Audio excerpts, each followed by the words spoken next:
ప్రత్యేకంగా 91వ కీర్తన చదువుకుందాం పిల్లరా. మహోన్నతుని చాటున నివసించేవాడే సర్వశక్తిని నీడలో విశ్రమించేవాడు. మహోన్నతుని చాటున నివసించేవాడే సర్వశక్తిని నీడలో విశ్రమించేవాడు. ఆయనే నాకు ఆశ్రయము, నా కోట, నేను నమ్ముకున్న నా దేవుడని నేను యెహోవాని గురించి చెప్పుచున్నాను. ఆయనే నాకు ఆశ్రయము, నా కోట, నేను నమ్ముకున్న నా దేవుడని నేను యెహోవాని గురించి చెప్పుచున్నాను. వేటకాని ఊరిలో నుండి ఆయన నిన్ను విడిపించును, నాశనకరమైన తెగులు రాకుండా నిన్ను రక్షించును. వేటకాని ఊరిలో నుండి ఆయన నిన్ను విడిపించు, నాశనకరమైన తెగులు రాకుండా నిన్ను రక్షించును. ఆయన తన రెక్కలతో నిన్ను కప్పును, ఆయన రెక్కల క్రింద నీకు ఆశ్రయం కలుగును. ఆయన సత్యము కేడమును డాలునై ఉన్నది. ఆయన తన రెక్కలతో నిన్ను కప్పును, ఆయన రెక్కల కింద నీకు ఆశ్రయం కలుగును. ఆయన సత్యము కేడమును డాలునై ఉన్నది. రాత్రి వేళ కలుగు భయమునకైనను, పగటి వేళ ఎగురు బాణమునకైనను, రాత్రి వేళ కలుగు భయమునకైనను, పగటి వేళ ఎగురు బాణమునకైనను, చీకటిలో సంచరించు తెగులునకైనను, మధ్యాహ్నమందు పాడు చేయు రోగమునకైనను నీవు భయపడుకుందువు. చీకటిలో సంచరించు తెగులకైనను, మధ్యాహ్నమందు పాడు చేయు రోగమునకైనను నీవు భయపడుకుందువు. నీ ప్రక్కన 1000 మంది పడినను, నీ కుడి పక్కన 10,000 మంది కూలినను అపాయం నీ అందుకు రాదు. నీ ప్రక్కన 1000 మంది పడినను, నీ కుడి ప్రక్కన 10,000 మంది కూలినను అపాయం నీ అందుకు రాదు. నీవు కన్నులారా చూచుండగా భక్తిహీనులకు ప్రతిఫలం కలుగును. నీవు కన్నులారా చూచుండగా భక్తిహీనులకు ప్రతిఫలం కలుగును. యెహోవా నీవే నా ఆశ్రయము అని నీవు మహోన్నతుడైన దేవుడు నీకు నివాసస్థలంగా చేసుకుని ఉన్నావు. యెహోవా నీవే నా ఆశ్రయము అని నీవు మహోన్నతుడైన దేవుని నీకు నివాసస్థలముగా చేసుకుని ఉన్నావు. నీకు అపాయమేమీ రాదు, ఏ తెగులును నీ గుడారం సమీపించదు. నీకు అపాయమేమీ రాదు, ఏ తెగులును నీ గుడారము సమీపించదు. నీ మార్గములన్నిటిలో నిన్ను కాపాడుటకు ఆయన నిన్ను గురించి తన దూతలకు ఆజ్ఞాపించును. నీ మార్గములన్నిటిలో నిన్ను కాపాడుటకు ఆయన నిన్ను గురించి తన దూతలకు ఆజ్ఞాపించును. నీ పాదములకు రాయి తగలకుండా వారు నిన్ను తమ చేతుల మీద ఎత్తి పట్టుకుందరు. నీ పాదములకు రాయి తగలకుండా వారిని తమ చేతుల మీద ఎత్తి పట్టుకుందరు. నీవు సింహములను నాగపామును త్రొక్కెదవు, కొదమ సింహములను భుజంగములను అనగదొక్కెదవు. నీవు సింహములను నాగపామును త్రొక్కెదవు, కొదమ సింహములను భుజంగములను అనగదొక్కెదవు. అతడు నన్ను ప్రేమించున్నాడు గనుక నేను అతన్ని తప్పించదను, అతడు నా నామం ఎరిగిన వాడు గనుక నేను అతని కనపరచదను. అతడు నన్ను ప్రేమించుచున్నాడు గనక నేను అతను తప్పించదను, అతడు నా నామం ఎరిగిన వాడు గనక నేను అతని కనపరచదను. అతడు నాకు మొరపెట్టగా నేను అతనికి ఉత్తరం ఇచ్చదను, శ్రమలో నేను అతనికి తోడై ఉండేదను, అతను విడిపించి అతని గొప్ప చేసేదను. అతడు నాకు మొరపెట్టగా నేను అతనికి ఉత్తరం ఇచ్చేదను, శ్రమలో నేను అతనికి తోడై ఉండేదను, అతని విడిపించి అతని గొప్ప చేసేదను. దీర్ఘాయు చేత అతనిని తృప్తిపరచదను, నా రక్షణ అతనికి చూపించదను. దీర్ఘాయువు చేత అతని తృప్తిపరచదను, నా రక్షణ అతనికి చూపించదను. ఆమేన్. Praise the lord. అందరికి వందనాలు. మన క్రీస్తు శిలువ ప్రేమ ధ్యానాలు మనం ప్రారంభించుకుందాం పిల్లరా. ప్రార్థన.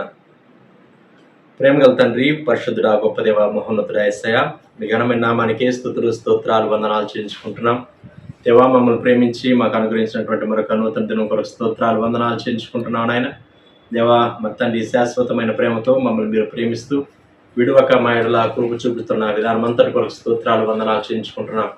మీ అనాది సంకల్పంలో మమ్మల్ని ఉంచుకొని దేవా, మరి తండ్రి ప్రభా, మీ రక్షణతో అలంకరించి మీ బిడ్డలుగా మేము సాగి రావడానికి దేవా, మరి విశేషంగా ఈ సిలువ దేవా, మరి శ్రమల దినాల్లో ప్రభా, మరి నాయన మీ సిలువను గురించి మేము ధ్యానం చేయడానికి మాకు అనుగ్రహిస్తున్నటువంటి గొప్ప భాగ్యం కొరకు మీ స్తోత్రాలు వందనాలు చేయించుకుంటున్నాను నాయన. దేవా, పాట ద్వారా మీ నామాన్ని గొప్ప చేసే సమయం మాకెంతో మేలుకరంగా దీవెనకరంగా ఉంచి మనం ప్రార్థన చేస్తున్నాం. మా స్తుతుల మీద మీరు ఆశీనులైన మనం ప్రార్థన చేస్తున్నాం. అలాగూ ప్రభా, మరి మీ వాక్యం వినే సమయం అంతటిని కూడా మా కొరకు దీవించండి. దేవా, ఆశీర్వదించి మనం ప్రార్థన చేస్తున్నాం. ఈ వాక్యం ద్వారా మీరు మాతో మాట్లాడుతూ వస్తున్న విధానం అంతటి కొరకు స్తోత్రాలు. మరి ఈ దినం కూడా ప్రభా, మీ మేలైన స్వరాన్ని మేము వినడానికి సహాయం చేయమని ప్రార్థన చేస్తున్నాం. దేవా ప్రభా, వాక్యం వినే సమయం అంతటిని కూడా ప్రభా ఎంతో మేలుకరంగా దీవెనకరంగా ఆశీర్వదకరంగా మాకు కొంచెం మనం ప్రార్థన చేస్తున్నాం ఆయన. దేవా, మీ వాక్యం శక్తి కలిగిన వాక్యం, బలమైనటువంటి వాక్యం. దేవా, మరి తండ్రి జుంటి తేనె దారుల కన్నా మధురమైనటువంటి మీ వాక్యం దేవా, దేవా శ్రేష్టమైన వాక్యం మేము వింటూ ఉండగా ప్రభా, మేము ఇంకనూ ప్రభా శ్రేష్టమైన వ్యక్తులుగా మేము తయారవడానికి సహాయం చేయమని ప్రార్థన చేస్తున్నాం. తద్వారా ప్రభా, మరి మా ఆత్మీయ జీవితంలో ఇంకనూ మీకు సన్నిహితంగా రావడానికి దేవా, మరి తండ్రి ప్రభా, ఆత్మీయంగా ఎంతో బలం పొందుకోవడానికి దేవా, మీ ప్రేమను మీ యొక్క శిలువ త్యాగాన్ని ఇంకా గొప్పగా మేము అర్థం చేసుకోవడానికి దేవా, మీ కొరకు నమ్మకమైనటువంటి బిడ్డలుగా మేము ముందుకు సాగిపోవడానికి మాకు సహాయం చేయమని ప్రార్థన చేస్తున్నాం. కృప చూపించండి ఆయన. దేవా, విశ్వాసంతో నిరీక్షణతో పట్టుదలతో ఏకీభిస్తున్నటువంటి ప్రతి వ్యక్తి బట్టి స్తోత్రం, ప్రతి కుటుంబాన్ని బట్టి మీ స్తోత్రాలు వందనాలు చెల్లించుకుంటున్నాం. దేవా, మరి నాయన సమస్త విషయాల్లో మీరే కృప దయచేయండి. రీతిగా చివరి ప్రార్థన ఆశీర్వాదముల వరకు మీ సన్నిధి మాకు తోడుగా ఉంచమని, సమస్త విషయాల్లో కృప దయచేయమని యేసుక్రీస్తు వారి పరిశుద్ధమైన నామములోనే స్తుతించి ప్రార్థన చేసి దేని మనసు అడిగి వేడుకుంటున్నాం పరలోకపు తండ్రి, ఆమేన్. సమయంలో ఒక పాట పాడి దేవుని నామాన్ని మహిమపరదాం ప్రియులారా. షార్వన్ ఆత్మీయ గీతాల్లో నుంచి 620వ పాట పాడుకుందాం. సిలువాలో బలి అయినా దేవుని గొర్రె పిల్ల, సిలువాలో బలి అయినా దేవుని గొర్రె పిల్ల, విలువైనా నీ ప్రేమన్ వివరింతు శ్రీ యేసు, విలువైనా నీ ప్రేమన్ వివరింతు శ్రీ యేసు. ఆనాటి యూదులే నిన్ను చంపిరనుకొంటి, ఆనాటి యూదులే నిన్ను చంపిరనుకొంటి, కాదు కాదయ్యయ్యో నా పాప రుణమునకే, కాదు కాదయ్యయ్యో నా పాప రుణమునకే, సిలువాలో బలి అయినా దేవుని గొర్రె పిల్ల, విలువైనా నీ ప్రేమన్ వివరింతు శ్రీ యేసు, విలువైనా నీ ప్రేమన్ వివరింతు శ్రీ యేసు. నాయతి క్రమములకై నలుగా గొట్టబడి, నాయతి క్రమములకై నలుగా గొట్టబడి, నా దోషముల నీవు ప్రియముగను మోసితివా, నా దోషముల నీవు ప్రియముగను మోసితివా, సిలువాలో బలి అయినా దేవుని గొర్రె పిల్ల, విలువైనా నీ ప్రేమన్ వివరింతు శ్రీ యేసు, మృదువైనా నీ నుదురు ముండ్ల పోట్ల చేత, మృదువైనా నీ నుదురు ముండ్ల పోట్ల చేత, స్వరూపములేక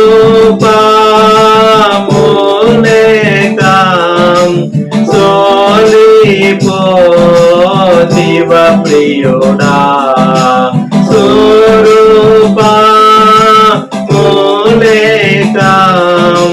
సోలిపోతివ ప్రియుడా, సిలువాలో బలి అయినా దేవుని గొర్రె పిల్ల, విలువైనా నీ ప్రేమన్ వివరింతు శ్రీ యేసు, విలువైనా నీ ప్రేమన్ వివరింతు శ్రీయేసు విలువైనా నీ ప్రేమన్ వివరింతు శ్రీయేసు. దేవుని వాక్యం చూసుకుందాం పిల్లరా. యోహాను సువార్త 10వ అధ్యాయము 18వ వచనం చదువుకుందాం. యోహాను సువార్త 10వ అధ్యాయము 18వ వచనంలో దేవుని వాక్యం ఈ రీతిగా రాయబడింది పిల్లరా. ఎవడును నా ప్రాణమును తీసుకొనడు, నా అంతట నేనే దాన్ని పెట్టుచున్నాను. దాన్ని పెట్టుటకు నాకు అధికారం కలదు, దానిని తిరిగి తీసుకొనుటకు నాకు అధికారం కలదు. నా తండ్రి వలన ఈ ఆజ్ఞ పొంది తినను. ప్రార్థన చేసుకుందాం. గొప్ప దేవా స్తోత్రం నాయన, మరి ఇంత కనుక పాట ద్వారా మిమ్మల్ని కనపరచడానికి మాకు ఇచ్చినటువంటి గొప్ప ఆధిక్యత కొరకు స్తోత్రాలు చేయించుకుంటున్నాం. దేవా మరి తండ్రి, మమ్మల్ని ప్రేమించి ఇచ్చిన వాక్యం కొరకు స్తోత్రాలు. ఈ వాక్యాన్ని మా కొరకు దీవించండి, ఆశీర్వదించండి. మీరు మాట్లాడండి దేవా. మీ పక్షంగా నిలబడిపోతుండగా నన్ను సిలువ చాటును మరుగుపరిచి దేవా మీ నామానికి మహిమ తెచ్చుకోండి. సమస్త విషయాల్లో సహాయం చేయమని, మీరు మాట్లాడే దేవుడని మరొకసారి ప్రభువా ఈ సమయంలో మీరే నిరూపించుకోమని యేసయ్య నామములోనే స్తుతించి ప్రార్థన చేసి అడిగి వేడుకుంటున్నాం పరలోకపు తండ్రి, ఆమేన్. మంచిది ప్రియులారా, దేవుడి యొక్క వాక్యాన్ని మనం జ్ఞాపకం చేసుకున్నట్లయితే ప్రభు అంటున్నటువంటి మాట ఏంటంటే, ఎవడును నా ప్రాణమును తీసుకొనడు, నా అంతట నేనే దాన్ని పెట్టుచున్నాను, దాన్ని పెట్టుటకు నాకు అధికారం కలదు, దాన్ని తిరిగి తీసుకొనుటకు నాకు అధికారం కలదు. నా తండ్రి వలన ఈ ఆజ్ఞ పొంది తిని అని ప్రభు చెప్తూ ఉన్నాడు పిల్లరా. వాస్తవం ఇక్కడ మనం గమనించినట్లయితే వాస్తవానికి ప్రభుని వాళ్ళు చంపేశారు, యూదులు చంపేశారు, ఆ విధంగా రోమా సైనికులు సిరివేశారు. ఎంత జరిగింది వాస్తవమే. కానీ ఇక్కడ గమనించినప్పుడు దేవుని యొక్క వాక్యం స్పష్టంగా మనకు తెలియజేసేది ఏంటంటే, ప్రభువే ఆ యొక్క ప్రాణాన్ని మన కొరకు పెట్టాడు అన్న విషయాన్ని ప్రభు జ్ఞాపకం చేస్తా ఉన్నాడు. ఎవడును నా ప్రాణమును తీసుకొనడు అని దేవుడు సెలవిస్తా ఉన్నాడు పిల్లలు. ప్రభు చిత్తం లేకుండా ప్రభుని ఆ విధంగా ఎవరు చేయలేరు, ఎవరు ప్రభుని చంపలేరు అన్న విషయాన్ని ప్రభు జ్ఞాపకం చేస్తున్నాడు. దేవుడే యేసుక్రీస్తు ప్రభువారే ఆయనే సొంతంగా ఆయన ప్రాణాన్ని మన కోసం పెట్టాడు అన్న విషయాన్ని మనం గుర్తుంచుకోవాలి. ప్రభువే ఆయనే స్వతహాగా ప్రాణం అర్పించాడు. ఇక్కడ మనం గమనించినట్లయితే మనందరికీ బాగా తెలుసు, యేసుక్రీస్తు ప్రభువారు జన్మించినప్పుడు చిన్న వయసులోనే హేరోదు రాజు యేసు ప్రభువాన్ని చంపాలని ఎంతో ప్రయత్నం చేశాడు. మనకు తెలుసు, మత్తయి సువార్త 2వ అధ్యాయం 16వ వచనంలో గమనించినట్లయితే హేరోదు రాజు అక్కడ చంపాలని ప్రయత్నం చేస్తా ఉన్నాడు. ఇంచుమించు 2 సంవత్సరాల వయసు గల లోపులో ఉండేటువంటి పిల్లలందరినీ కూడా అక్కడ చంపించేసినట్టు మనం అక్కడ చూస్తాం పిల్లరా. కారణం హేరోదు యొక్క ఉద్దేశం ఏంటంటే ప్రభువుని చంపేయాలి అని ఆయన యొక్క ప్రణాళిక. కానీ అది అక్కడ జరగలేదు. ప్రభువుని ఆయన చంపలేకపోయాడు పిల్లరా. కారణం ఏందో తెలుసా? యేసు ప్రభు ఆ విధంగా చనిపోవడానికి భూలోకానికి రాలేదు. ప్రభువే ఆయన ప్రాణం పెట్టారు. ఇక్కడ మనం గమనించినట్లయితే ఇంకా మనం మత్తయి సువార్త 12వ అధ్యాయం 14-15 వచనాల్లో కూడా ఈ విధంగా రాయబడుతుంది. అంతటా పరిసయ్యులు వెలుపలికి పోయి ఆయనను ఎలాగో సంహరింతుమా అని ఆయనకు విరోధముగా ఆలోచన చేసిరి. ఈ విధంగా శాస్త్రులు పరిసయ్యులు ఏ విధంగా ప్రభువుని సంహరించాలి, చంపేయాలి, ఆ విధంగా ఆయన లేకుండా చేయాలని చాలా ఆలోచన చేస్తా ఉన్నారు. అక్కడ యేసు ఆ సంగతి తెలుసుకొని అచ్చటి నుండి వెళ్ళిపోయానని దేవుని వాక్యం సెలవిస్తుంది. ప్రభు ఆ విషయాలు తెలుసుకొని వీరు చంపాలని ప్రయత్నం చేస్తున్నారని తెలుసుకొని అక్కడి నుంచి వెళ్ళిపోయాడు. ఇక్కడ మనం గమనించినట్లయితే ఎందుకు ప్రభు వెళ్ళిపోయాడు అని మనం ఆలోచన చేస్తే, ప్రభు వాళ్ళ చేతుల్లో అక్కడ ఎక్కడో ప్రాణం పెట్టడానికి ప్రభు రాలేదు, ఆ విధంగా మరణించడానికి ప్రభు రాలేదు. కానీ మనందరికి తెలుసు కొన్ని ప్రవచనాలు ఉన్నాయి ప్రభువును బట్టి, ప్రభు జీవితాన్ని బట్టి కొన్ని ప్రవచనాలు ఉన్నాయి. అవి నెరవేర్చబడాల్సినటువంటి అవసరత ఉంది. ఆ ప్రవచనాల ప్రకారంగా ప్రభు మరణించాల్సినటువంటి అవసరత ఎంతో ఉంది. కాబట్టి ప్రభు అక్కడ ప్రభువుని వాళ్ళు ఎంత ప్రయత్నం చేసినా కూడా ప్రభువుని వాళ్ళు చంపలేకపోయారన్న విషయాన్ని మనం గ్రహించబద్దులై ఉన్న పిల్లరా. యెషయా గ్రంథము 53వ అధ్యాయం 12వ వచనంలో గమనించినట్లయితే ఈ విధంగా రాయబడుతుంది. ఏలయనగా మరణము నొందునట్లు అతడు తన ప్రాణమును ధారపోసెను. మరణము నొందినట్లు ప్రభు ఏం చేశాడంట, తన ప్రాణాన్ని దారబోసాడంట పిల్లలు. ప్రభువే ఇక్కడ దారబోస్తున్నాడు ప్రాణం, ప్రభువే ప్రాణం పెడతా ఉన్నాడు. ఇక్కడ గమనించినట్లయితే అతిక్రమం చేయు వారిలో ఎంచబడిన వాడాయను. అతిక్రమం చేయు వారిలో ఎంచబడ్డాడు. అతిక్రమం చేసి ఈ పక్క ఒక దొంగ, ఈ పక్క ఒక దొంగ, వాళ్ళ మధ్యలో యేసు ప్రభు ఆ విధంగా సిలువ వేయడం, ఈ విధంగా అతిక్రమం చేసే వారిలో ఆయన కూడా ఒకటిగా ఎంచబడ్డాడని దేవుని వాక్య ప్రవచనం ఉంది. అలాగే గమనించినట్లయితే అనేకులు పాపములను భరించుచు తిరుగుబాటు చేసిన వారిని గూర్చి విజ్ఞాపనం చేశాను. అక్కడ విజ్ఞాపన కూడా చేయాలి, ఈ కార్యక్రమం కూడా జరగాలి, ఈ ప్రవచనం కూడా నెరవేర్చబడాలి. ప్రభు అన్నాడుగా, తండ్రి వీరేమి చేయుచున్నారనో వీరెరుగరు కనుక వీరిని క్షమించుము అని సిలువలో ప్రార్థన చేస్తున్నాడు, విజ్ఞాపన చేస్తున్నాడు పిల్లలు. కనుక జ్ఞాపకం చేసుకుందాం పిల్లలు, ఈ ప్రవచన వాక్యాలన్నీ కూడా ప్రభు జీవితంలో నెరవేర్చబడాలి. కనుకనే వాళ్ళు శాస్త్రులు కానీ, పరిసయ్యులు కానీ, హేరోదు రాజు కానీ ఈ విధంగా అనేక మంది ప్రభువుని చంపేయాలని చూసినప్పటికీ, ఎక్కడంటే అక్కడ చంపేయాలని చూసినప్పటికీ కూడా అది వాళ్ళ వల్ల కాలేకపోయింది. ఇక్కడ మనం గమనించినట్లయితే, మనం ఇంకా ముందుకెళ్ళినట్లయితే వేరే దగ్గర రాయబడిన పిల్లరా, యేసును మాయోపాయం చేత పట్టుకొని చంపవలనని ఏకమై ఆలోచన చేసిరి. అయితే ప్రజలలో అల్లరి కలుగుకుంటున్నట్లు పండుగలో వద్దని చెప్పుకొనిరి. మాయోపాయం చేత ప్రభువును పట్టుకొని చంపేయాలని చూశారు. ఒక మోసయుక్తమైనటువంటి మనసుతో మోసం చేసి ఏదో ఒక మాట చెప్పి అది చేసి ఇది చేసి ప్రభువుని చంపేయాలని ప్రయత్నం చేశారు. కానీ మళ్ళా వాళ్ళ మనసునే మారిపోయాయి. పండుగలో వద్దు, అల్లరి ఎక్కువైపోతుంది అని అక్కడ వాళ్ళు మనసు మార్చుకొని వెళ్ళిపోయారు. కారణం ఇంకా ఉన్నాయి, ప్రవచనాలు నెరవేర్చాల్సినటువంటివి ఉన్నాయి. కీర్తన గ్రంథం మనం గమనించినట్లయితే 22:18 రాయబడి ఉంది, నా వస్త్రములు వారు పంచుకొనిచున్నారు అని రాస్తా ఉన్నాడు భక్తుడు. నా అంగీ కొరకు చీట్లు వేయుచున్నారు అని రాయబడి ఉంది. జ్ఞాపకం చేసుకున్న పిల్లరా, ఈ యొక్క కార్యాలన్నీ కూడా అక్కడ జరగాలి. కనుకనే ప్రభువుని వాళ్ళు అక్కడ ఎవరు కూడా ఏమీ చేయలేకపోయారన్న విషయాన్ని మనం గ్రహించబద్దులై ఉన్నాం. ప్రభు అంటున్న మాట, ఎవడును నా ప్రాణమును తీసుకొనడు. ఇక్కడ గమనించినట్లయితే పిల్లరా, ఎంతో స్పష్టంగా దేవుడు రాస్తున్నాడు. ఎంతో గొప్ప మాట మనకు తెలుసు. చివరికి ఏం జరిగిందో మనకు అందరికీ తెలుసు పిల్లరా. మత్తయి సువార్త 27:50 రాయబడుతుంది, యేసు మరలా బిగ్గరగా కేక వేసి ప్రాణము విడిచెను. ప్రభువే ఆయన ప్రాణాన్ని విడిచేస్తున్నాడు. ప్రభు అక్కడ ప్రాణం పెడతా ఉన్నాడు పిల్ల. దానికంటే ముందు బిగ్గరగా కేక వేస్తా ఉన్నాడు.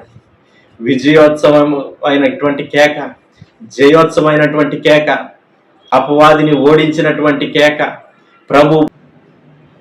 జ్ఞాపకం చేసుకుందాం పిల్లరా, ప్రభు ఇక్కడ సిలువలో కేక వేసి ప్రాణం విజయం పొందినటువంటి సందర్భంలో భూమి మీదకి వచ్చినటువంటి ఉద్దేశం నెరవేర్చబడింది. సిలువలో ఏ విధంగా అయితే ప్రాణం పెట్టాలని వచ్చాడో ఆ యొక్క ప్రవచన వాక్యాలన్నీ కూడా నెరవేర్చబడ్డాయి అనే యొక్క ఉద్దేశంతో విజయోత్సవం జరుపుకుంటూ ఆ కేక వేస్తా ఉన్నాడు పిల్ల.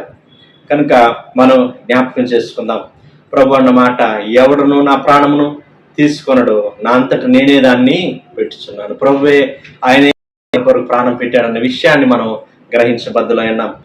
అయితే దేవుడు మన ఎడల తన ప్రేమను వెల్లడిపరుచున్నాడు. ఎట్లనగా మనం ఇంకనూ పాపులమై ఉండగానే క్రీస్తు మన కొరకు చనిపోయాడు. క్రీస్తు మన కొరకు ఎందుకు చనిపోయాడు, ఎప్పుడు చనిపోయాడంటే మనం ఇంకనూ పాపులమై ఉండగా మన కొరకు చనిపోయాడు ప్రభు. ఇక్కడ గమనించినట్లయితే ప్రియులారా, మనకు తెలుసు ఆ దేవుని వాక్యం సెలవిస్తా ఉంది. ఆ యోహాను సువార్త 3:16 దేవుడు లోకమును ఎంతో ప్రేమించెను, కాగా ఆయన తన అద్వితీయ కుమారునిగా పుట్టిన వానియందు విశ్వాసముంచు ప్రతి వాడును నశింపక నిత్య జీవం పొందినట్లు ఆయనను అనుగ్రహించను అని దేవుని వాక్యం సెలవిస్తాం. నశింపక నిత్య జీవం పొందినట్లు. నశించిపోయేటువంటి పరిస్థితుల్లో మనం ఉన్నాం. నశించిపోయినటువంటి ఆ యొక్క జీవితంలో మనం కొనసాగుతూ ఉన్నాం పిల్లరా. అవును, నిజమే, వాస్తవమే. ఎలాగూ అంటే మనం గమనించినట్లయితే ఏ పని చేయాలో ఏ పని చేయకూడదో మనకు తెలియదు. ఏం మాట్లాడాలో ఏం మాట్లాడకూడదో మనకు తెలియదు. అలాగే గమనించినట్లయితే ఎవరితో స్నేహం చేయాలో ఎవరితో స్నేహం చేయకూడదో మనకు తెలియదు. అలాగే గమనించినట్లయితే ఆ విధంగా ఏమి చూడాలో ఏమి చూడకూడదో మనకు తెలియదు. ఆ విధంగా నశించిపోయేటువంటి స్థితిలో మనం ఉన్నప్పుడు దేవుడు మన కొరకు చనిపోయాడు, దేవుడు మనల్ని రక్షించుకున్నాడన్న విషయాన్ని మనము గ్రహించబద్దులై ఉన్నాం. ఇక్కడ గమనించినప్పుడు లూకా సువార్త 19:10 గమనించినట్లయితే దేవుని వాక్యం స్పష్టంగా రాయబడుతుంది, నశించుచున్న దాన్ని వెదకి రక్షించుటకు మనిషి కుమారుడు ఈ లోకానికి వచ్చాడని దేవుని వాక్యం సెలవిస్తాం. నశించుచున్నవారు, అవును జక్కయ్య నశించిపోతా ఉన్నాడు పిల్లలు. ఇక్కడ గమనించినట్లయితే జక్కయ్యకి అన్నీ ఉన్నాయి కానీ తృప్తి లేదు, హృదయంలో సంతృప్తి లేదు పిల్లలు. కనుకనే ఇక్కడ ప్రభువుని చూడాలని ఆశిస్తా ఉన్నాడు.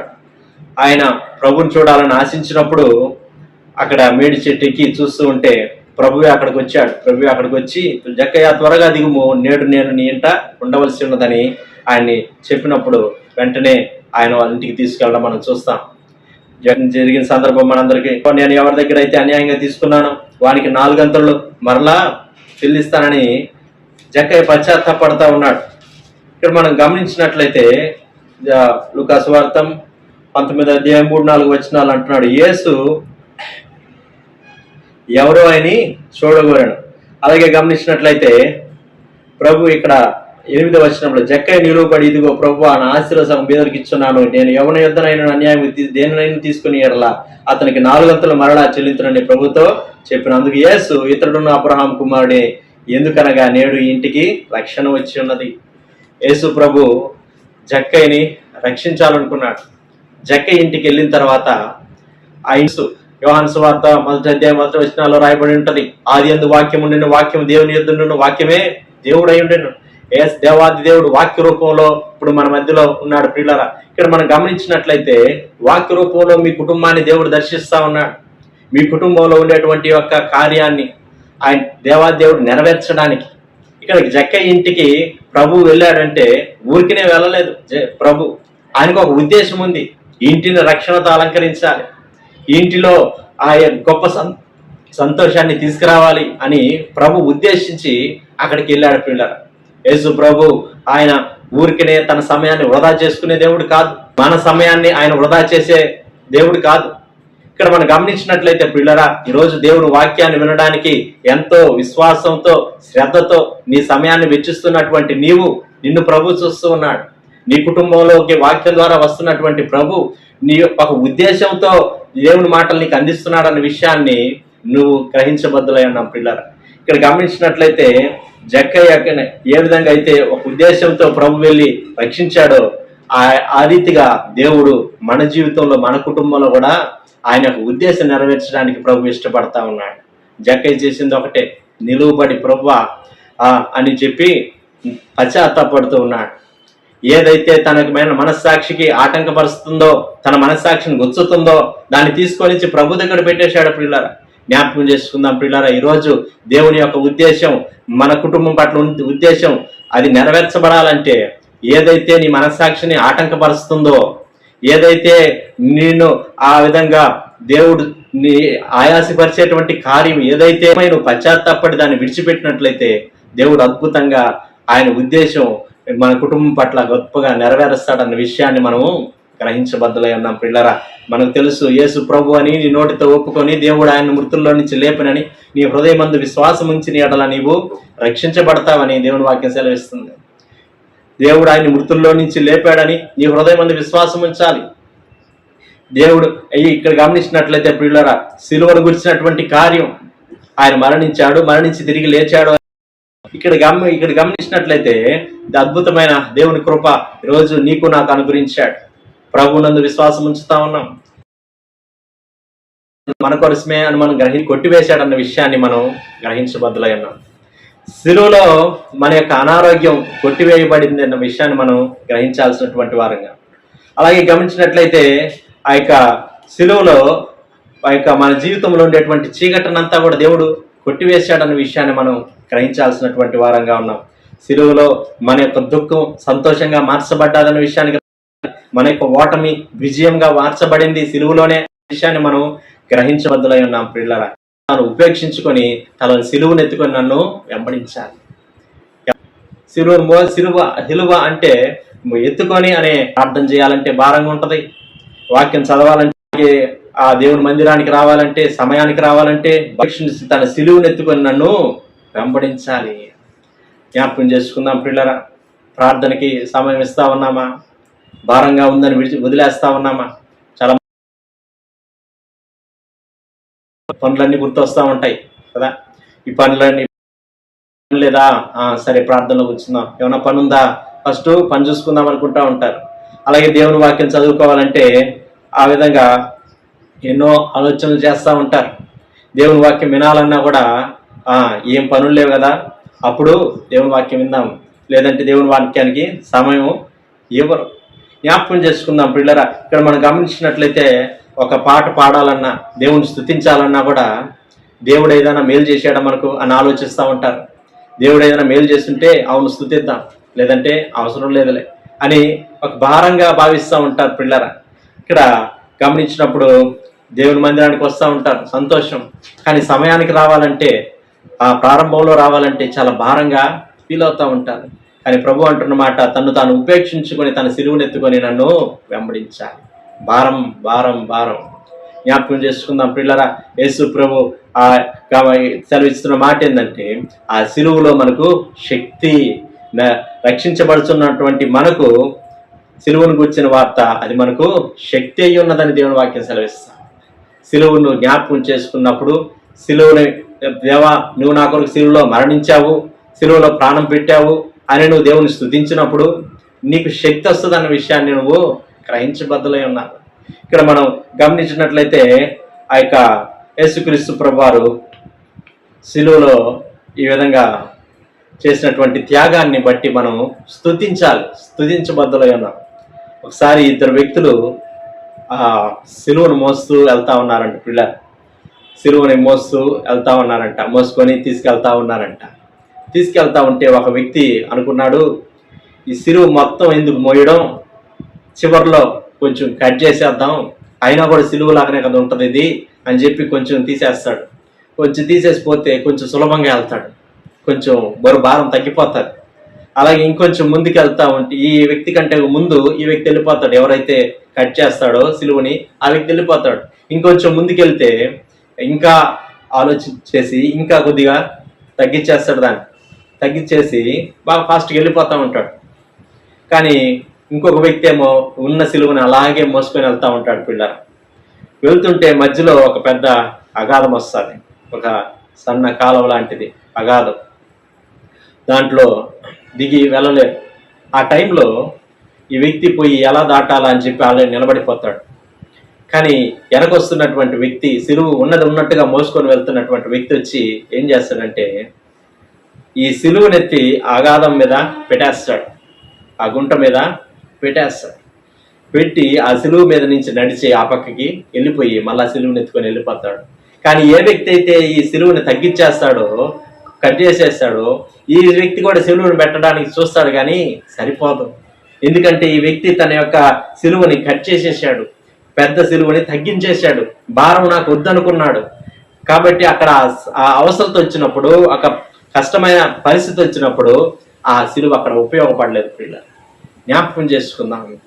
ఈరోజు సిలువ మోయడం అంటే, దేవుని కార్యాలు చేయడం అంటే, ఒక ప్రార్థన చేయడం అన్నా, దేవుని వాక్యం చదవడం అన్నా, దేవుని మందిరానికి సమయం రావాలన్నా నీకు ఒక భారంగా అనిపిస్తుందేమో.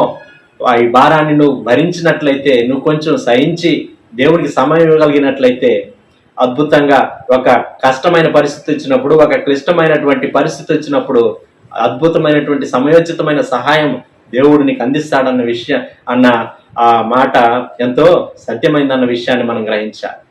ఇక్కడ గమనించినట్లయితే ప్రియులరా, ఇక్కడ దేవుని వాక్యం ద్వారా మనము హెచ్చరింపబడతా ఉన్నాం. మన అక్కరల్లో మన అవసరతల్లో అద్భుతంగా మనం భరించినటువంటి సిలువ మనకు సహాయం చేస్తుంది అనే విషయాన్ని మనం గ్రహించాల్సినటువంటి వారంగా ఉన్నాం. పిల్లరా, ఈరోజు చాలా మంది గమనించినట్లయితే సిలువ ప్రేమని అర్థం చేసుకోలేకపోతా ఉన్నారు. యేసుక్రీస్తు ప్రభువారు అందరి కొరకు ప్రాణం పెట్టాడు. పిల్లలు మనందరికీ తెలుసు, యేసుక్రీస్తు అందరికీ ప్రభు, అందరి కొరకు ప్రాణం పెట్టాడు. కానీ కొందరే ఆ యొక్క సిలువ ప్రేమని అర్థం చేసుకుంటా ఉన్నారు, కొందరే దాన్ని గ్రహించగలుగుతా ఉన్నారు. ఒకసారి ఒక పెద్ద ఆమె వాళ్ళ యొక్క కుమారుడు దూర ప్రాంతం నుంచి ఆమెకి చెక్కులు పంపిస్తా ఉన్నాడు అంట. పిల్లరా, డబ్బులు చెక్ పంపిస్తా ఉన్నాడు. చెక్ పంపిస్తా ఉంటే ఆమె ఏం చేసిందంటే, ఇవి రంగు కాగితాల్లాగా ఉన్నాయి, కాగితాలు బాగున్నాయి అని చెప్పి ఆమె తీసుకొని చూసుకుంటుంది, కానీ దాన్ని ఉపయోగించుకోలేదు. కొంతకాలం అయింది, ఆమె మరణించేసింది. తర్వాత పక్కన వాళ్ళందరూ వచ్చి చూసినప్పుడు ఆమె ఇంటి గోడ నిండా చెక్కులే ఉన్నాయి, ఎక్స్పైర్ అయిపోయిన చెక్కులే. ఇందిరా ఇలా పెట్టుకునేసింది ఏమి అని ఆలోచన చేశారు, దాన్ని ఉపయోగించుకోలేదు. పిల్ల ఈరోజు చాలామంది పరిస్థితి అదే. దేవుని వాక్యాన్ని వింటున్నారు, దేవుని వాక్యాన్ని వింటున్నాం, కానీ వాక్యాన్ని మనం మన జీవితంలోకి అన్వయించుకోకపోతే అది నిష్ప్రయోజనమే. దేవుని వాక్యాన్ని వింటున్నటువంటి మనం వాక్యానుసారంగా మనం సాగకపోతే అది మనకు ఎంత మాత్రం ప్రయోజనకరంగా ఉండదన్న విషయాన్ని దేవుని వాక్యం ద్వారా హెచ్చరింపబడతా ఉన్నాం. పిల్లల జ్ఞాపకం చేసుకుందాం. రెండవ మాట మనం గమనిద్దాం. పిల్లల ఎందుకు యేసుక్రీస్తు ప్రభువారు సిలువలో మరణించారు, సిలువలో ప్రాణం పెట్టారు అని మనం ఆలోచన చేస్తే హెబ్రీయులకు రాసిన పత్రిక 2వ అధ్యాయం 13వ వచనంలో దేవుని వాక్యం విధంగా రాయబడతా ఉంది.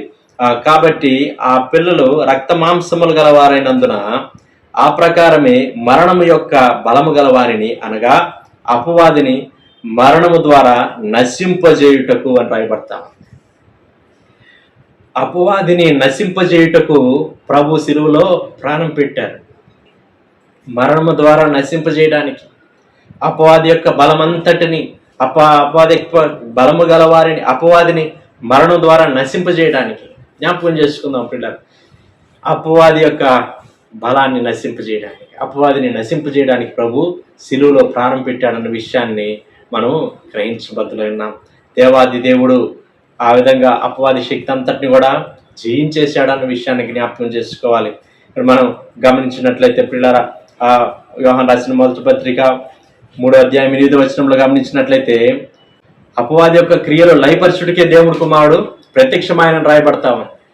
ఇక్కడ గమనించినట్లయితే అపవాదిని జయించేశాడు సిలువలో ప్రభు. ఇక్కడ ఆ విధంగా గమనిస్తే అపవాది శక్తి, సమస్త అపవాది అన్ని విషయాల్లో ఓడిపోయాడన్న విషయాన్ని మనము గ్రహించాలి. దేవుడు మనకు జయం అనుగ్రహించాడు, దేవుడు మనకు శక్తిని అనుగ్రహించాడు. దేవుడు వాక్యం సెలవిస్తున్న పిల్లరా, మీలో ఉన్నవాడు లోకంలో ఉన్నవాడి కంటే గొప్పవాడు. లోకంలో ఉన్నవాడి కంటే కూడా మనలో ఉన్నటువంటి ప్రభు గొప్ప ప్రభు. సిలువలో అపవాది జయించిన ప్రభు ఈరోజు మనలోనికి వచ్చేసాడు పిల్ల. కనుక అందుకే దేవుని వాక్యం సెలవిస్తుంది, మీలో ఉన్నవాడు లోకంలో ఉన్నవాడి కంటే కూడా గొప్పవాడు. ఎందుకంటే ఆల్రెడీ జయించేశాడు ప్రభు. ఈరోజు నేను భయపడాల్సిన అవసరం లేదు. అపవాది కార్యాలను బట్టి, హృదయాల్లో జీవితాల్లో వచ్చే కలవరాలను బట్టి భయపడాల్సిన అవసరం లేదు, దిగులు పడాల్సిన అవసరం లేదు, బెదిరిపోవాల్సిన అవసరం లేదు. కారణం ప్రభు, లోకాన్ని జయించిన ప్రభు, అపవాదిని జయించిన ప్రభు మనలోనికి వచ్చున్నాడు. మీలో ఉన్నవాడు లోకంలో ఉన్నవాడి కంటే గొప్పవాడు అన్న విషయాన్ని దేవుని వాక్యం ద్వారా హెచ్చరింపబడతా ఉన్నాం. పిల్లరా జ్ఞాపకం చేసుకుందాం. ఇక్కడ మనం గమనిస్తే ఒకసారి ఒక మంచి ఇల్లు కట్టుకున్నారు దేవుని బిడ్డలే. మంచి ఇల్లు కట్టుకుంటే 2 అంతస్తుల బిల్డింగ్ కట్టుకున్నారు పిల్లరా. కట్టుకుంటే వాళ్ళకు తొందరలో ఓపెన్ చేయాలనుకుంటున్నారు. అటువంటి పరిస్థితుల్లో వాళ్ళు జరిగింది ఏంటంటే, మధ్యాహ్నం 12 గంటల సమయం అయితే చాలు ఆ ఇంట్లో ఒక శబ్దం వచ్చేదంట, విచిత్రమైనటువంటి శబ్దం, విజిల్ శబ్దం వచ్చేదంట. వాళ్ళు భయపడిపోయారు. అరే, కొత్త ఇల్లు కట్టుకున్నాం, ఏదో జరుగుతుంది, ఏదో చీకటి పనిచేస్తుంది, ఏదో అని చెప్పి చాలా భయపడిపోతూ ఉన్నారు వాళ్ళు.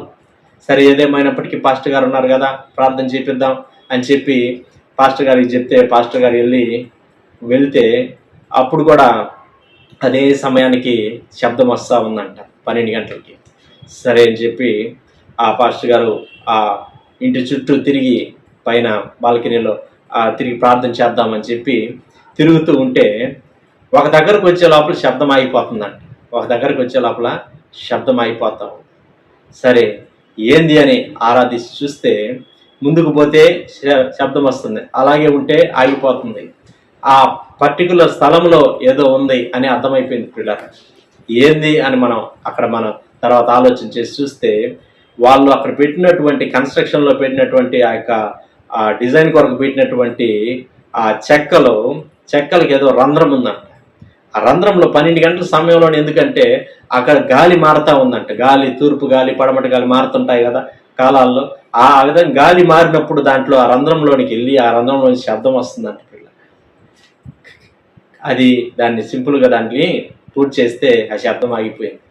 ఏదో అనుకున్నారు, ఏదో చీకటి పనిచేస్తుంది అనుకున్నారు, ఏదో అంధకారం పనిచేస్తుంది, కొత్త ఇల్లు కదా ఏదో అని గలిబిల్లి రేపి భయపడిపోయారు. కానీ జరిగింది ఏం లేదు, ఆడుండేది ఏమి లేదు. చిన్న రంధ్రం దాన్ని పొడవగానే సమస్య తీరిపోయింది.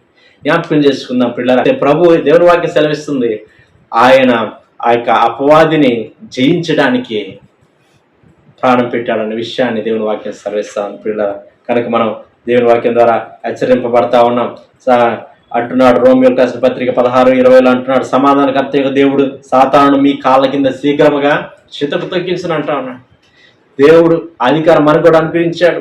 అపవాదిని మన కాళ్ళ కింద శీఘ్రంగా చితకు తొక్కించేటువంటి శక్తి, అధికారం దేవుని బిడ్డలైన మనకు కూడా దేవుడు అనుగ్రహించాడు. భయపడాల్సిన అవసరం లేదు పిల్లలు, దిగులు పడాల్సిన అవసరం లేదు. విశ్వాసంతో, నిరీక్షణతో, పట్టుదలతో యేసు నామములో ఆ అంధకార శక్తులను గద్దించినప్పుడు అవి ఓడిపోవాల్సినటువంటివిగానే ఉన్నాయి. ఎందుకంటే ప్రభు ఎప్పుడో దాన్ని ఓడించేశాడు, మరణం ద్వారా గెలిచి జయించేశాడు అన్న విషయాన్ని మనము గ్రహించాల్సినటువంటి వారంగా ఉన్నాం. ఇక్కడ మనం గమనించినట్లయితే పిల్లరా, దేవుని వాక్యంలో మనం చదువుకున్న ప్రకారం ఇక్కడ రాయబడుతున్న మాట ఏంటంటే, నా అంతట నేనే దాన్ని పెట్టుచున్నాను అంటున్నాడు ప్రభు. ఎవడునో నా ప్రాణము తీసుకొనడు, నా అంతట నేనే దాన్ని పెట్టుచున్నాను అంటా ఉన్నాడు. ప్రభు యొక్క ఉద్దేశం ఏంటంటే, ఆయన తనంతట తానే తన ప్రాణాన్ని పెడతా ఉన్నాడు పిల్లలు. ఎవరి యొక్క బలవంతం మీద కాదు, ఎవరో ఆ విధంగా ప్రోద్బలం చేస్తే ఆయన చేయట్లేదు, కానీ తనంతట తానే మన కొరకు ప్రాణం పెట్టాడు. ఈరోజు నువ్వు నేను చెప్పగలుగుతామా, ఇదిగో నా అంతట నేనే ప్రభువుని ప్రేమిస్తున్నానని చెప్పగలుగుతామా? ఈరోజు నువ్వు ఒక నిర్ణయంలోనికి రాగలుగుతావా? ఇదిగో నా అంతట నేనే ప్రభువుని ఇష్టపడుతున్నాను, నా అంతట నేనే ఇష్టపూర్వకంగా నేను దేవుని సేవిస్తున్నాను, దేవుని ఆరాధిస్తున్నానని చెప్పగలుగుతామా? జ్ఞాపకం చేసుకుందాం పిల్లరా. ఇక్కడ ఆదికాండం 39:9 గమనించినట్లయితే రాయబడతా ఉంది, నీవు అతని భార్యవైనందున నిన్ను తప్ప మరి దేనిని నాకు అప్పగింపక ఉండలేదు, కాబట్టి నేనెట్లు ఇంత ఘోరమైన దుష్కార్యం చేసి దేవునికి విరోధంగా పాపం కట్టుకుందునని యజమానుని భార్యతో అనేను. ఇక్కడ యోసేపు పలుకుతున్నటువంటి మాట ఇది. ఇదే మనం ఆదికాండం 2:16-17 కూడా చూడొచ్చు పిల్లలు. ఇక్కడ అంటున్నాడు, మరియు దేవుడైన యెహోవా, ఈ తోటలోనున్న ప్రతి వృక్ష ఫలమును నీవు నిరభ్యంతరముగా తినవచ్చును, అయితే మంచి చెడ్డలు తెలివినిచ్చు వృక్ష ఫలములను తినకూడదు, నీవు వాటిని తినదిన నిశ్చయముగా చచ్చదువని నరునికి ఆజ్ఞాపించను. ఇక్కడ యోసేపు ఒంటరిగా ఉన్నాడు. అలాగే గమనించినట్లయితే హవ్వ ఒంటరిగా ఉంది.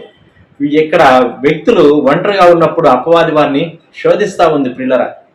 ఇక్కడ గమనించాల్సినటువంటి మాట ఏంటంటే, ఈ దేవాది దేవుడు మనకు కూడా ఎంతో అవకాశం ఇచ్చాడు.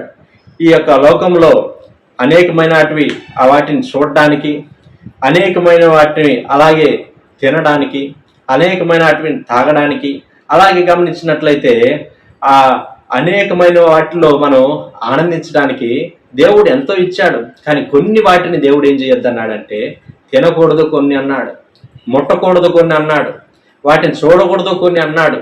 కానీ అపవాది ఏం చేస్తుందంటే, దేన్నైతే దేవాది దేవుడు వద్దన్నాడో వాటిని తినడానికి, వాటిని చూడడానికి, వాటిని ముట్టడానికి ప్రేరేపిస్తూ ఉంటాడు పిల్లరా. ఇక్కడ గమనించాల్సినటువంటి విషయం, యోసేపు తనంతట తానే స్వయంగా వ్యక్తిగతంగా ప్రభువుని ఏం చేస్తున్నాడు, దేవుణ్ణి ఆరాధిస్తాడు. ఎవరి భయం లేదు యోసేపుకి, కానీ దేవుని భయం మాత్రం ఉంది పిల్ల. దేవుని భయం మాత్రమే అతను కలిగి ఉన్నాడు.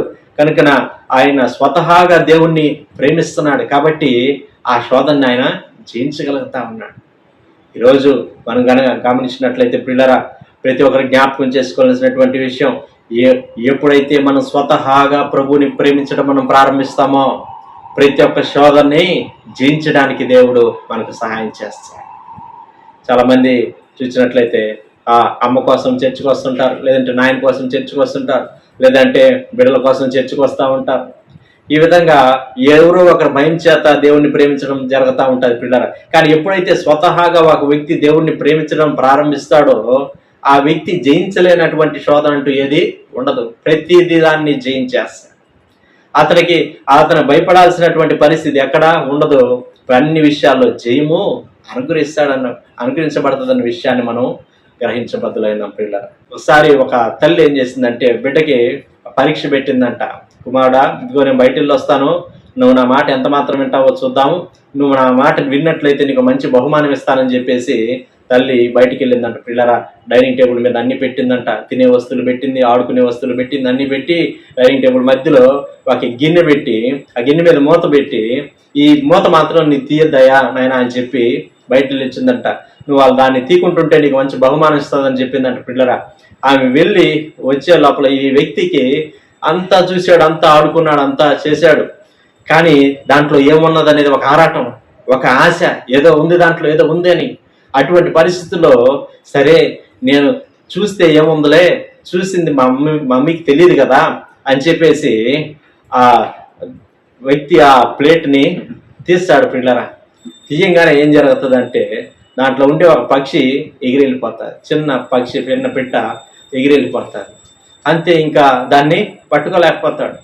తల్లి రానే వస్తుంది పిల్ల, తల్లి వచ్చి రాగానే ఆ తల్లి అయ్యా అర్థమైపోతుంది.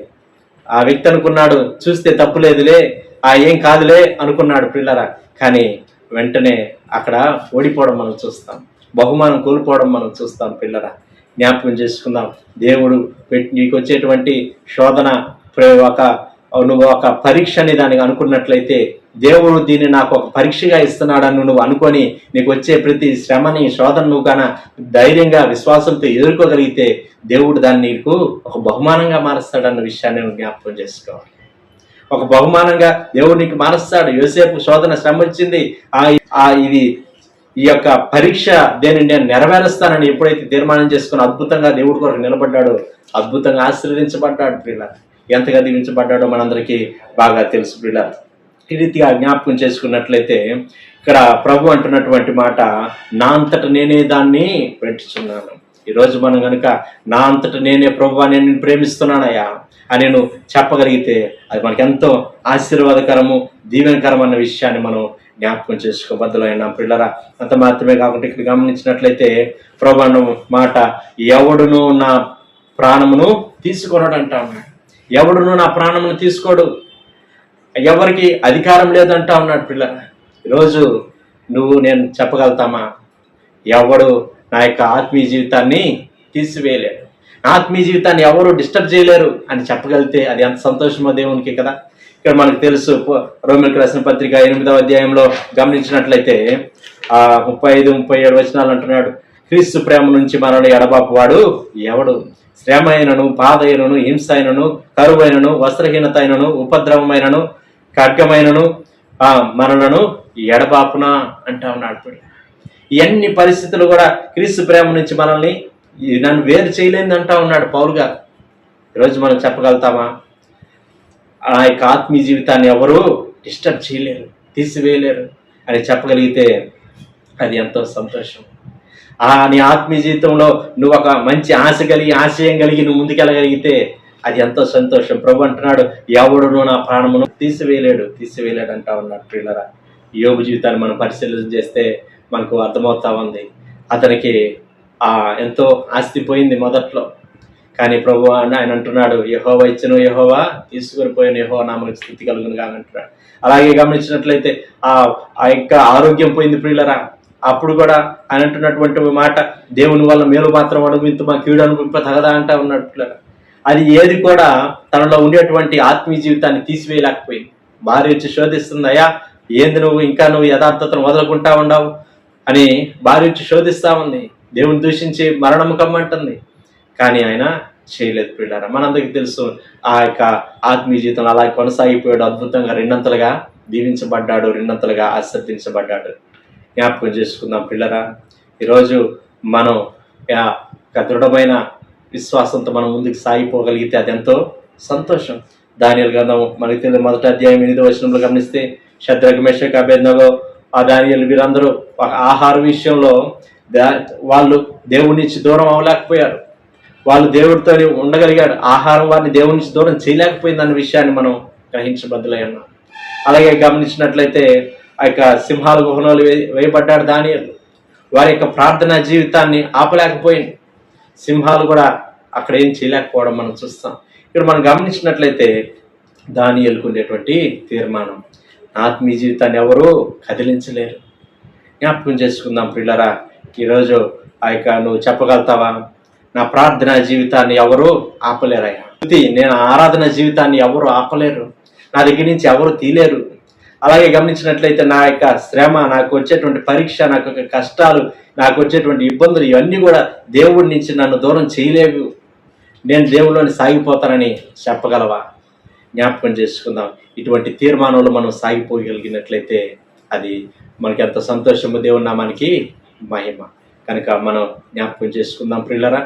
దేవుడు మనందరినీ కూడా ఆ విధంగా బలపరచాలని మనం ప్రార్థన చేసుకుందాం. దేవుని వాక్య సెలవిచ్చిన ప్రకారం అంటున్నాడు, ఎవడును నా ప్రాణమును తీసుకొను అంటున్నాడు. నా అంతటి నేనే దాన్ని పెట్టుచున్నాను, దాన్ని పెట్టుటకు నాకు అధికారం కలదు, దాన్ని తిరిగి తీసుకున్నటకు నాకు అధికారం కలదు. నా తండ్రి వలన ఈ ఆజ్ఞ నేను పొంది తిని అని ప్రార్థన చేసుకుందాం. ప్రార్థన. ప్రేమగల తండ్రి, ఈ గొప్ప దేవ, మహోన్నతుడ యేసయ్య, మీ స్తోత్రాలు వందనాలు చెల్లించుకుంటున్నాను ఆయన. దేవా, మీరు మాతో మాట్లాడిన ప్రతి మాట కొరకు స్తోత్రాలు చెల్లించుకుంటున్నాం, ప్రతి వాక్యం కొరకు స్తోత్రాలు ఆయన. అవును తండ్రి ప్రభా, అయ్యా ఎవడును ప్రభా నాయన నా ప్రాణం తీసుకున్నాడని మీరు జ్ఞాపకం చేశారు, మీ స్తోత్రాలు. మీ అంతటి మీరే మీ ప్రాణాన్ని మాకు అనుగ్రహించారని మాకు జ్ఞాపకం చేశారు, మీ స్తోత్రాలు. ఎంత గొప్ప దేవుడు ప్రభా. దేవా, మరి నాయన ఆ యొక్క మా ప్రేమను మేము గుర్తించి విశ్వాసంతో నమ్మకంగా మేము ముందుకి సాగిపోవడానికి మాకు సహాయం చేయమని ప్రార్థన చేస్తున్నాం నాయన. నశించిపోతున్నటువంటి మమ్మల్ని మీరు రక్షించుకున్నారు, మీకు స్తోత్రాలు చెల్లించుకుంటున్నాం. అలాగే ప్రభా మరి తండ్రి, శిలువలో ప్రభా అపవాదిని జయించడానికి దేవా మరి తండ్రి ప్రభా మీ మరణం ద్వారా అపవాదిని జయించారని మీరు మాకు జ్ఞాపకం చేశారు, మీకు స్తోత్రాలు చెల్లించుకుంటున్నాను ఆయన. దేవా ప్రభా మరి నాయన మీరు సెలవిచ్చిన ప్రకారం నాయన నా అంతట నేనే దాన్ని పెట్టుచున్నానని సెలవిచ్చిన ప్రకారం ప్రభా మేము కూడా మా అంతట మేమే దేవా ఒక మంచి విశ్వాసం కలిగి, ఒక భక్తి కలిగి, దేవా మరి తండ్రి భయం కలిగి ముందుకు సాగిపోవాలని హెచ్చరించిన మాటల కొరకు స్తోత్రాలు చెల్లించుకుంటున్నాం. దేవా మరి తండ్రి ప్రభా అయ్యా ఎవడును నా ప్రాణాన్ని తీసివేయలేడని సెలవిచ్చిన ప్రకారం ప్రభా దేవా నాయన మా యొక్క ఆత్మీయ జీవితాన్ని ఎవరు తొలగించలేరనేటువంటి దృఢ విశ్వాసంతో నిశ్చయంతో మేము ముందుకు సాగిపోవడానికి మాకు సహాయం చేయండి ఆయన. దేవా కృప చూపించండి. ఆ రీతిగా ప్రతి ఒక్కరు కూడా జ్ఞాపకం చేసుకొని ఆత్మీయంగా ప్రత్యేకంగా మీరు బలపరిచి మీరే నడిపించమని ప్రార్థన చేస్తున్నాం. దేవా విన్న వాక్కు మందర హృదయాలు నీరు కట్టి ఫలింపజేయండి. వ్యక్తిగతంగా మీ బిడ్డలు చేసుకుంటున్నటువంటి ప్రార్థన మీరు ఆలకించండి. గొప్ప కార్యాలు మీరుల పక్షంగా మీరు జరిగించండి. దేవా మరి తండ్రి అయ్యా మరి దీర్ఘకాలంగా మరి తండ్రి చేస్తున్నటువంటి ప్రార్థనలు పట్టుదలతో నిరీక్షణతో చేస్తున్న ప్రార్థనలు ఆలకించి గొప్ప జవాబులు మీరు అనుగ్రహించండి. మీ నామానికి మహిమ తెచ్చుకోమని సమస్త విషయాల్లో సహాయం చేయమని రక్షకుడైనటువంటి యేసుక్రీస్తు వారి పరిశుద్ధమైన నామములోనే స్తుతించి ప్రార్థన చేసి దేని మనస్తాడి వేడుకుంటున్నాం పరలోకపు తండ్రి, ఆమేన్. మన తండ్రి అయిన దేవుని యొక్క ప్రేమ, కుమారుడైన యేసుక్రీస్తు యొక్క కృప, పరిశుద్ధాత్మ యొక్క సహవాసము, సమాధానం సదాకాలం మనందరికీ సదా తోడైంది. ప్రభు మహిమను పొందునుగాక. ఆమేన్, ఆమేన్.